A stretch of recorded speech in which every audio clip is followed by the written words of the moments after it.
하나님이 사랑하시는 귀한 우리 은혜샘물교회 여러분들과 함께 거룩한 주님의 날 예배드릴 수 있게 돼서 먼저 하나님께 감사드리고 우리 박은주 목사님 그리고 은혜샘물교회 온 성도 여러분들에게 감사드립니다. 저는 어린 나이에 부모님과 함께 미국으로 이민 간 그러한 사람입니다. 벌써 거의 38년이 됐어요.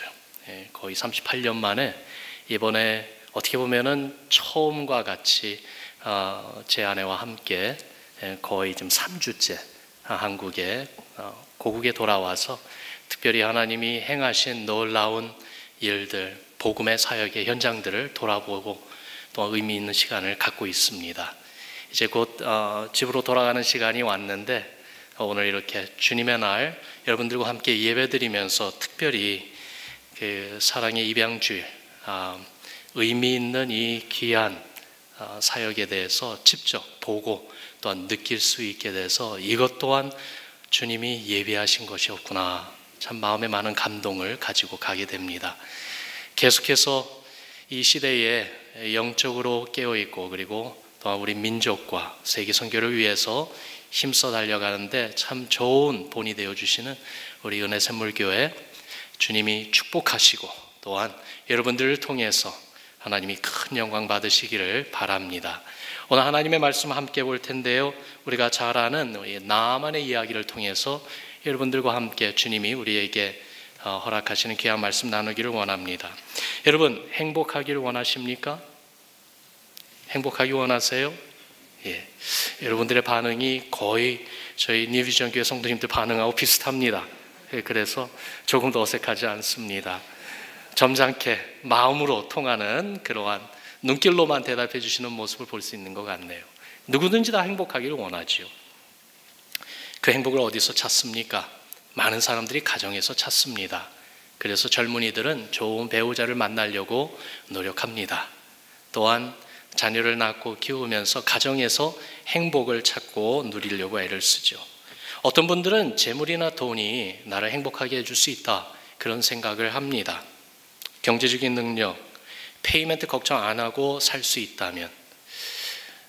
미국의 이민 생활은 정말 페이멘트에 매달려 사는 생활이에요. 집 페이멘트, 카 페이멘트, 크레딧 카드 페이멘트, 페이멘트가 너무나도 많습니다. 그래서 아무리 많이 번다 할지라도 버는 것만큼 아니 그 이상으로 나가는 걸 보면은요, 늘 경제적인 그 압박감을 가지고 살 수밖에 없는 것이 오늘 현실 주소인 것 같습니다.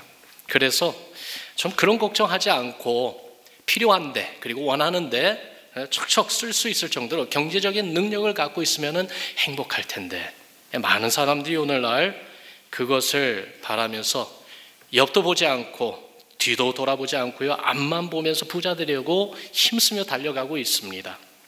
그러나 재물을 얻으면 정말 행복할까요? 재물을 얻었다 할지라도 그 과정, 거기까지 가기 위해서 잃는 것은 없을까요? 보면은요, 어떤 분들은 자식을 잃습니다. 어떤 분들은 배우자를 잃습니다. 어떤 분은 건강을 잃습니다. 심지어 자기 자신까지 잃는 그런 모습을 봅니다. 재물이 우리에게 행복을 준다고요? 꼭 그렇게 우리가 원하는 결과를 가져다 준다고 말할 수 없습니다. 사회적인 명예나 지위가 우리를 행복하게 해줄까요? 글쎄요. 정말 많은 사람들의 존경을 받고 인정을 받는 그러한 자리에 있다 할지라도 보통 분들이 모르는 그분들 나름대로의 고민과 그리고 또한 참 어려운 사정들이 있는 것을 우리가 넌지시 느낄 수 있지 않습니까? 자식의 성공이요? 자식이 성공하면 내가 행복할 거야. 그래서 내 인생을 자식에게 거는 그러한 부모님들, 어머니들이 때로는 있습니다. 그런데요, 그러한 자녀를 볼 때에 그 자녀가 불행해요. 자기의 삶을 사는 것이 아니라 부모님이 원하는 그 소원을 따라 살려고 하니 그 짐이 너무나도 무거워요. 그 가운데 자녀의 불행이 결국은 부모의 불행으로 나타나는 것을 이민사회 현장에서 여러 번 보았습니다. 분명한 것은요, 세상에 이런 것들이 우리에게 진정한 행복을 주지 못한다는 것입니다. 오늘 우리가 읽은 본문에 나오는 나아만의 이야기도 보세요. 나아만이요, 고대 아람 왕국의 그 왕의 군대 장관이었습니다. 무슨 말이냐면은 왕의 군대, 가장 뛰어난 그러한 군대인데 그 총 지휘 사령관이었다라는 말이죠. 그는 높은 지위를 갖고 있었습니다. 명예가 얼마나 높았으면은 성경이 그를 소개할 때에 바로 5장 첫 번째 1절에 이렇게 말했습니다. 그는 크고 존귀한 자라. 자기 나라를 위해서 큰 위험에서 구원한 나라와 백성의 은인이라 그렇게 소개하고 있죠. 왕을 비롯해서 모든 이들에게 이렇게 존경과 사랑을 받는 나아만, 큰 용사, 어떻게 보면요 남자 중에 남자 같은 그러한 사람으로 우리는 상상해 볼 수 있습니다. 그런데요 이 나만에 대해서 한 가지 더 그에 대한 설명을 추가했습니다. 그에게 병이 있었는데 바로 나병이 있었다는 거예요. 오늘날 우리가 아는 한센병이죠. 이 한 가지 사실이 생각해 보면 그가 가지고 있었던 지위, 명예, 모든 백성들과 심지어 왕으로부터 신뢰를 받고 사랑을 받는 그 모든 것, 그리고 재물, 그의 능력과 영향력, 이 모든 것이 다 의미 없는 것이 되어버렸어요. 돈이 많으면 뭐합니까? 그것을 즐기지 못하는데요. 명예, 지위, 그래서 모든 일에 선망이 대상이 되면 뭐합니까? 이 나병에 걸려서 보기에도 추하고 더욱더 두려운 것은 매일매일 살이 썩어 들어가는 것을 보면서 죽어가고 있는 자기의 그 현실 가운데 얼마나 괴롭고 또한 힘들었겠습니까? 예수님이 하신 말씀이 생각이 납니다. 마가복음 8장에 주님이 말씀하시기를 사람이 만일 온 천하를 얻고도 목숨을 잃으면, 자기의 목숨을 잃으면 무엇이 유익하겠느냐 그 말씀하셨어요. 그렇습니다. 행복하기 위해서는 가장 먼저 근본적인 것이 내 안에 있어야 됩니다. 무엇이요? 생명이에요. 한번 따라합시다. 생명입니다. 생명이 있어야 돼요. 어떤 생명이냐 하면은 죽음도 이겨내는 생명 말입니다. 몸에 병균이 들어오면은요, 건강한 사람은 그 몸 안에 있는 생명력이 이 침투한 병균과 싸워 이깁니다. 그걸 가리켜 우리는 몸 안에 면역성이라 그렇게 말하는데 이게 바로 생명력을 이야기하는 것이죠. 이 생명력이 나만에게 없었습니다. 이 생명력이 우리 인생에게 생각해 보면은 없습니다. 생명의 근원, the source of life. 정말로 어떠한 위험과 어떠한 그 큰 문제를 할지라도 그것을 대항하며 싸워 이길 수 있는 이 생명력이 우리 안에는 없습니다. 육체의 생명력은 있는지 몰라도 여러분 영적인 내면의 그 영적인 생명력이 없는 것, 마치 영적 문둥병, 나병에 걸린 사람들, 그들에게는 이 생명력이 없다는 것입니다. 여러분, 나병이 무엇입니까? 증상 한 가지를 설명한다면요, 무감각해지는 것입니다. 아픔을 느끼지 못합니다. 그래서 상처가 나고 뼈마디가 부러지고 떨어져 나가도 그걸 모릅니다. 영적 문둥병이 바로 그런 것 아니겠습니까? 죄에 대한 무감각한 것이지요. 무엇이 옳고 그른 것인지 분별하지 못해요. 처음에는 양심의 가책이라는 것이 있었는데 이 양심이 무디어져 가는 것, 바로 영적 나병에 걸린 증상이라 볼 수 있지 않겠어요? 그래도 잘 살아보려고 노력했고 또한 그렇게 노력하며 살고 있는데 행복을 추구하며 살고 있기 때문에 그래도 나는 괜찮다 생각하며 살아왔다 할지라도 여러분, 영적 그 나병에 걸린 나라면은 그 어느 한순간에 그것을 깨닫는 그 순간이 얼마나 무섭고 두려운 순간이 되겠습니까? 크고 존귀한 용사, 그러나 나병 환자였던 그 나만을 생각하면 이것이 다른 사람의 이야기가 아니라 바로 나를 가리키는 스토리라는 점을 우리가 인정하고 받아들일 수 있기를 바랍니다. 나만의 이야기는 나만의 이야기만이 아니에요. 오늘날 이 시대를 사는 우리 모두의 이야기고 여러분과 저의 이야기입니다. 나병, 현대의학으로 치료가 가능한 병이지만은 나만 시대에는요 불치의 병이었습니다. 신이 내린 저주라 그렇게 사람들은 생각했습니다. 모든 인생에게 이 나병과 같은 그 어느 한 가지가 꼭 있는 것이에요. 여러분 생각해 보세요. 내 힘으로 도저히 풀 수 없는, 해결책을 찾을 수 없는 불치의 병과 같은 문제가 누구에게나 분명히 있습니다. 그것이 지금 현재 나타나고 있는 분도 있고요. 아직 그것이 표면으로 나타나지 않을 뿐 우리에게 이런 어려움과 고통이 있습니다. 목사님, 저는 안 그런데요. 전 그런 문제 없어요. 그렇습니까? 조금만 더 살아보세요. 그러한 어려운 순간이 우리 인생에 찾아오더라고요. 그러나 나만의 이야기는 불행의 이야기가 아닙니다. 이 나만의 이야기는 소망을 주는 기쁨의 이야기입니다. It's the story of the gospel. 복음의 이야기입니다. 나만에게 먼저 큰 도움을 주는 사람들이 있었습니다. 그런데 놀라운 것은 그 사람들이 그리 대단한 사람들이 아니었다는 사실이에요. 나만에 비하면 너무나도 작은 사람들이었어요. 그러나 이 작은 사람들은요, 어떤 사람들이냐면 크고 위대한 분을 아는 사람들이었어요. 그래서 나만을 도와줄 수 있는 사람들이었습니다. 그 사람들을 먼저 보기를 원하는데요. 첫 번째, 우리가 만나는 아주 작은 어린 소녀가 있습니다. 이스라엘 땅에서 붙잡혀 왔던, 그래서 노예가 되었던 불쌍한 소녀입니다. 바로 아람 사람들이 이스라엘을 침략하고 노략하고 그래서 이 아이를 포로로 잡아와서 그 나만 집에 몸종이 되게 한 소녀인데요. 이 어린 소녀에게 아무 힘 없었어요. 지위도 없었어요. 겉보기에 보잘것없는 불쌍한 인생이에요. 그러나 이 어린 소녀의 마음에 하나님이 계셨어요. 이 어린 소녀의 마음에 하나님이 계셨어요. 하나님을 아는 소녀였어요. 그 아이가 자기 주인을 보면서 마음에 긍휼이 생긴 것입니다.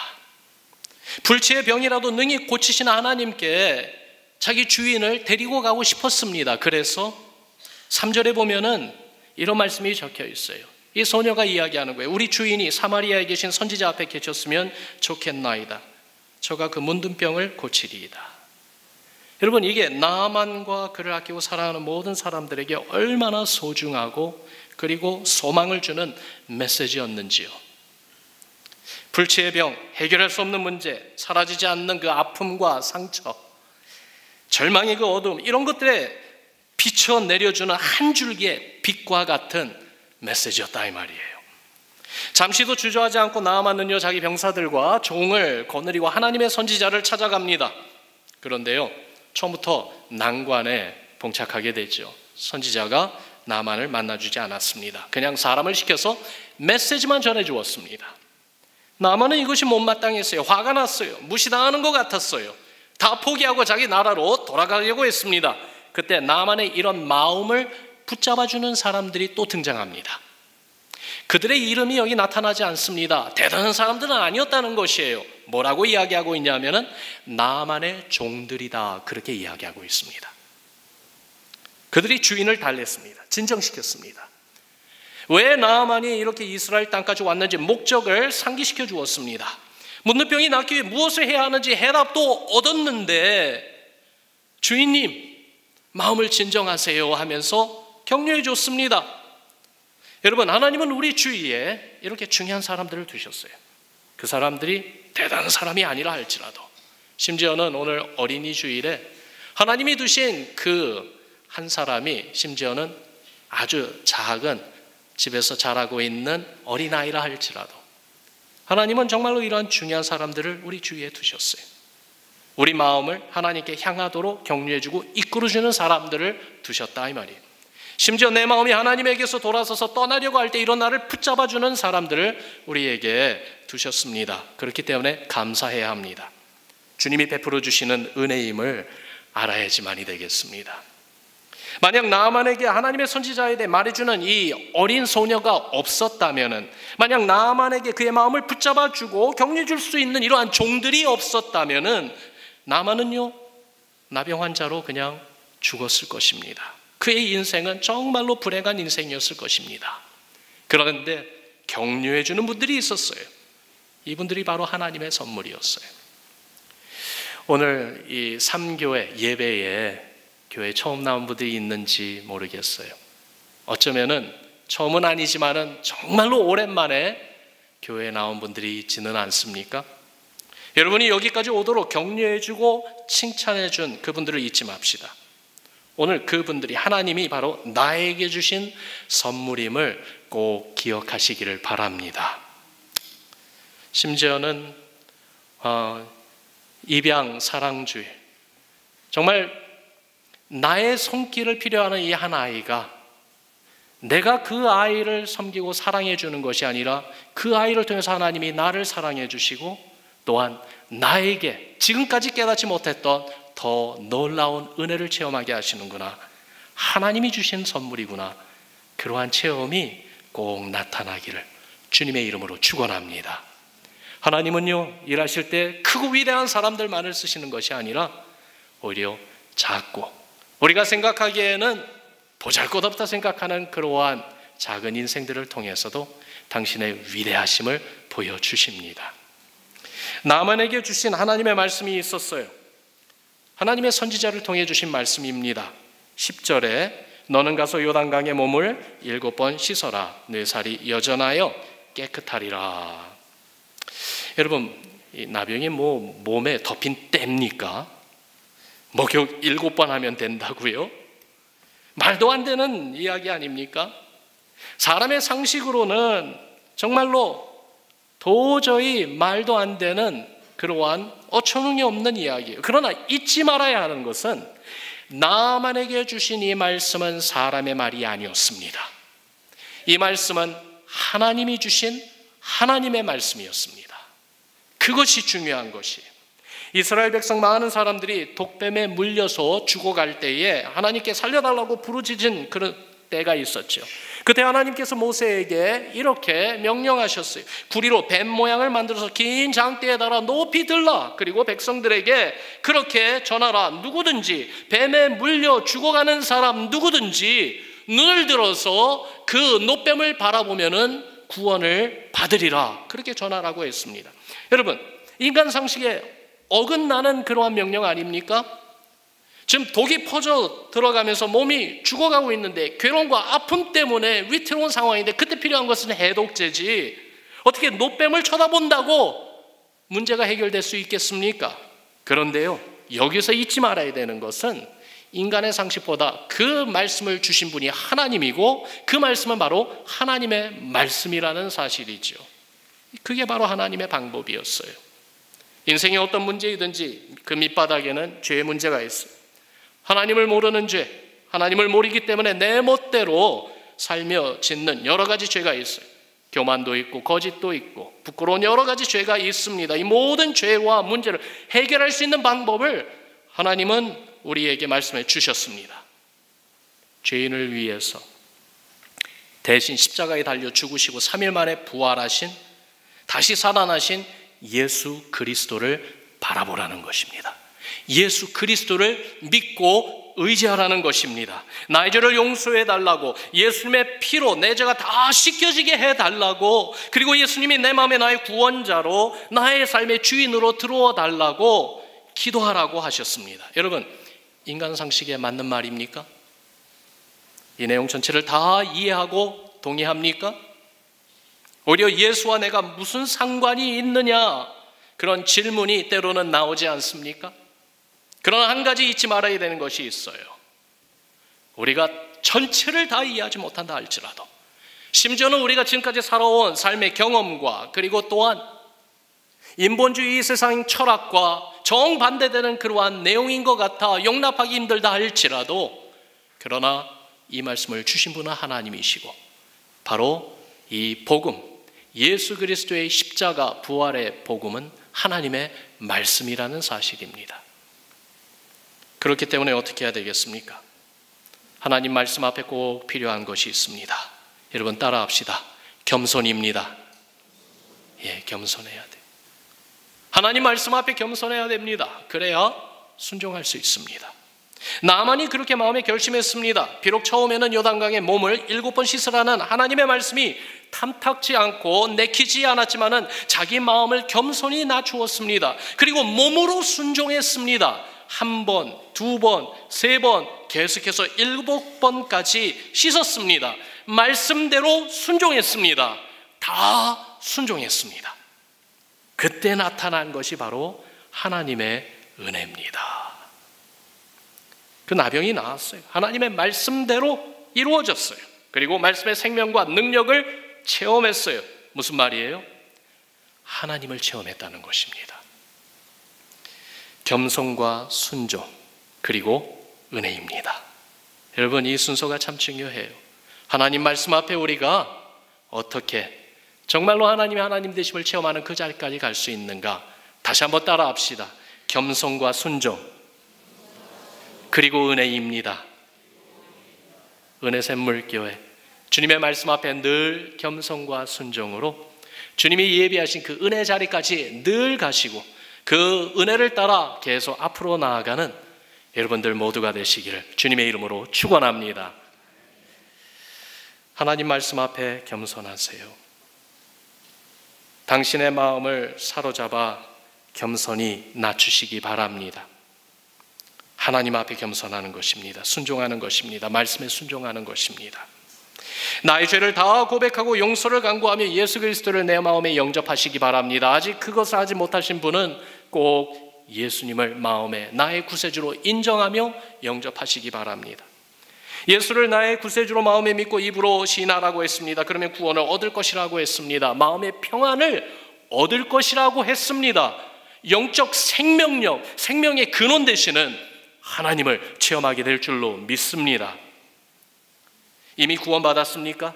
이미 성도입니까? 예수님이 이미 내 마음에 주의 성령으로 늘 함께 하십니까? 그렇다면 성도에게 주시는 하나님의 말씀, 그 말씀을 듣고 또 들으며 그 말씀 앞에 겸손히 순종으로 나아가기 바랍니다. 때로는 생명을 걸고 순종합시다. 말씀을 배우고 깨닫는 것 순종해야 됩니다. 주님의 평강이 여러분들의 마음을 지켜주실 것입니다. 구원의 은혜, 하나님의 사랑을 맛보기 위해서요, 겸손해야 돼요. 나에게 주신 하나님의 말씀에 순종해야 돼요.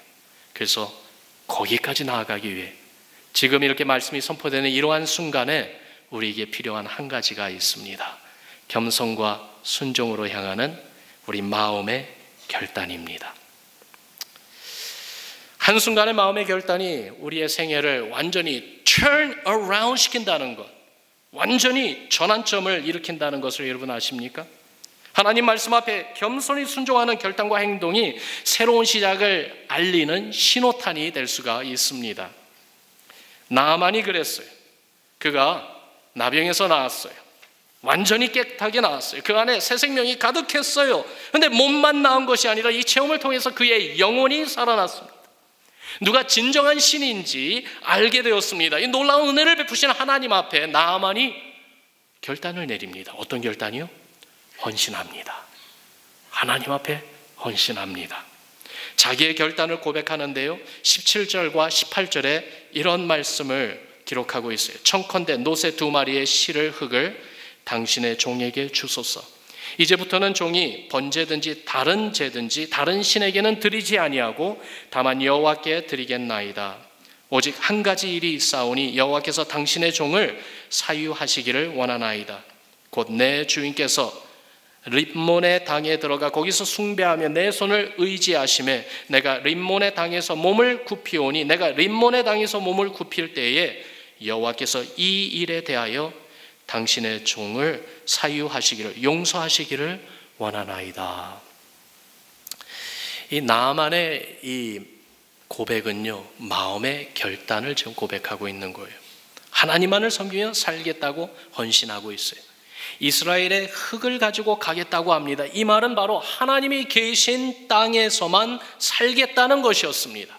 다시 말하면 하나님이 나를 지켜보고 계심을 잠시도 잊지 아니하고 내가 어디에 가든지 무엇을 하든지 하나님만을 믿고 섬기는 삶을 살겠다는 그의 의지이고 결단입니다. 심지어 자기가 섬기는 아람 왕을 보좌해서 우상의 신전에서 우상 앞에 절할 때에도 자기 마음은 오직 하나님만을 섬기는 마음임을 꼭 알아달라고 고백하면서 자기의 부끄러운 그 모습을 용서해달라고 하나님 앞에 간구하고 있는 것입니다. 무슨 말입니까? 은혜를 받았으면 은혜 따라 살아야 된다는 거예요. 은혜를 받았으면 이제 은혜를 가지고 살아야 하는 거예요. 주님이 우리에게 주신 은혜가 있습니까? 구원의 은혜가 있습니까? 예수 그리스도를 믿는 그 신앙을 마음에 주셨습니까? 그렇다면 그 신앙 따라 살아야 됩니다. 나아만 그가 자기 나라로 돌아갔을 때 여러분 잘 들어보세요. 하나님을 모르는 세상으로 돌아간 것입니다. 우리가 주님 앞에 나와 예배드리면서 지금은 하나님이 통치하시는 하나님의 교회 안에 있습니다. 그러나 이 예배가 끝나고 우리의 삶의 현장으로 돌아갈 때는 어쩌면은 하나님을 모르는 세상으로 돌아가는 우리의 모습일 것입니다. 하나님을 모르고 오히려 우상을 섬기는 사람들의 사회, 나아만은 그곳으로 다시 돌아갔습니다. 그러나 나아만은 이제는 옛삶으로 돌아가지는 않습니다. 그는 하나님을 알고 믿는 믿음의 사람이 되었습니다. 나병 환자가 이제는 깨끗하게 고침을 받고 정말로 살아있는 그러한 놀라운 모습이 된 것입니다. 이제는 그 모습을 보이며 살아야 하는 새로운 사명이 그에게 주어졌습니다. 사람들이 물어보면 어떻게 이런 기적을 체험했는지 말해줘야 되는 그 의무가 생긴 것입니다. 이 의무를 다하기 위해서 나만은 그 마음에 결단하는 거예요. 하나님 앞에서 살겠습니다. 하나님 앞에서 살겠습니다. 이것이 은혜 받은 자의 결단입니다. 이것이 바로 오늘 우리 모두에게 있어야 할 결단인 줄로 압니다. 이런 결단이 우리 마음을 새롭게 해줄 것입니다. 여러분, 우리가 항상 늘 교회 안에서만 살 수는 없지 않습니까? 만약 우리가 늘 교회 안에서만 살고 우리가 모든 환경이 하나님을 경외하며 하나님의 영광을 드러내는 그러한 자리에서만 있기를 원하셨다면 우리를 구원하시는 그 순간 하나님은 우리를 당신의 나라 천국으로 즉시 데리고 가셨을 것입니다.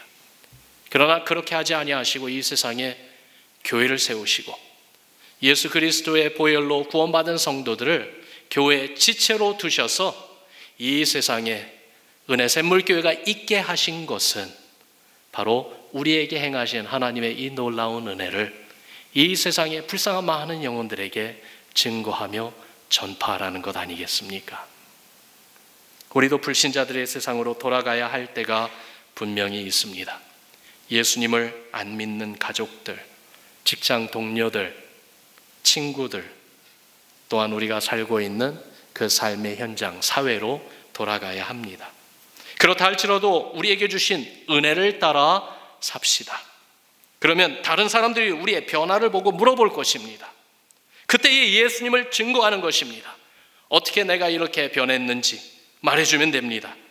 이렇게 변화된 삶을 살기 위해서 여러분, 우리 안에 결단이 다시 한번 새롭기를 바랍니다.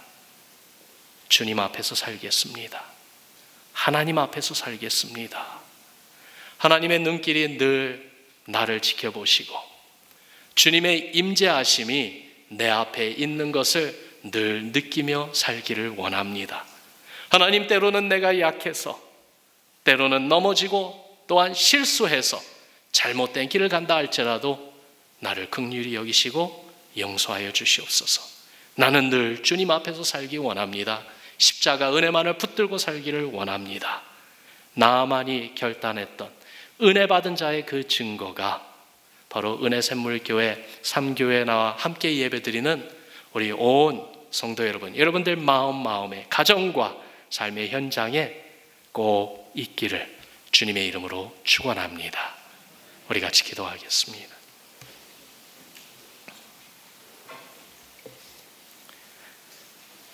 사랑의 하나님 아버지, 감사합니다. 예수님의 십자가 은혜와 부활의 능력으로 우리를 구원하시고 영적으로 죽어있던 우리로 하여금 예수의 생명으로 살게 하시니 감사합니다. 주님, 간절히 기도하오니 우리에게 말씀하시는 주의 말씀 앞에 저희들 겸손하고 순종하며 하나님의 말씀에 대한 마음의 결단이 새롭게 하여 주시옵소서. 어디를 가고 무엇을 하든지 이제는 그리스도인으로 예수님의 참된 제자로 살아가기를 다시 한번 마음에 새롭게 헌신하고 결단하는 이 시간, 주의 성령으로 충만하게 하시며 우리 가운데 역사하시는 하나님의 영광을 체험하고 증거하게 하여 주시옵소서. 우리 주님 예수 그리스도 이름으로 감사하며 간절히 기도드리옵나이다. 아멘.